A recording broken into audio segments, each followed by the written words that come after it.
Ngo murakaza neza rero kuri YouTube channel ya Nyaro Official ku bizina mu ngwanyu iradukunda Jiva. Twagiye twumva byinshi, twabonye byinshi kuri uyu mugabo wacu cyangwa se kuri uyu musore wacu Yamano.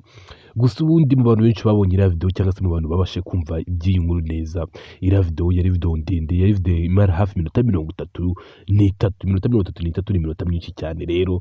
Ubwo rero umugabo ugakubita kuri minota 30 n'iminota 30 n'iminota myinshi cyane. Ubundi tugiye kureba ati se Amano ubundi ni muntu ki, ni iyihe nama iya video yasize ku isoko ry'umurimo cyangwa se ku bana b'u Rwanda cyangwa se kuri social media. Ubundi iriya video rero ku bantu bayibonye ni video yari irimo urukozasoni rw'icane niko bambwiye, gusa nyine ni ibintu bitari besheje Imana icyubahiro cyangwa se igihugu cyacu icyubahiro, by'umwihariko ababyeyi be ndetse nawe ubwe ku giti cyiwe. Biriya bintu rero ni ibintu bitagomba kongera kubaho ukundi, ni ibintu bitagomba kongera kuvugwa mu mateka y'u Rwanda cyangwa se y'aba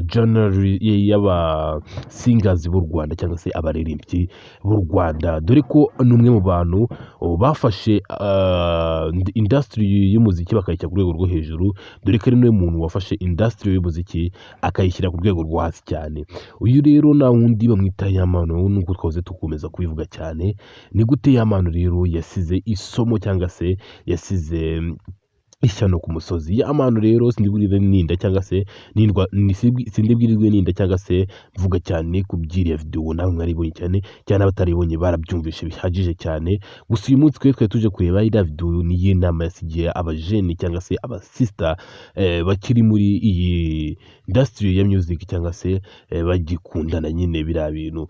Ubundi ibi bintu bishatse gusiga isomo ry'uko nguko rita isomo rya mbere, ntukagira umuntu n'umwe wizera. N'uri wamufashe video yari umuntu yizera cyane cyangwa se uwo yayohereje yari umuntu yiseraga cyane, akavuga ati ngewe n'uwo ngo wizera cyane, uri kuvuga ati ngewe namwereka ibintu byanjye byose cyangwa se namuha buri kimwe cyanjye cyose cyangwa se namubwira buri banga ryanjye ryose.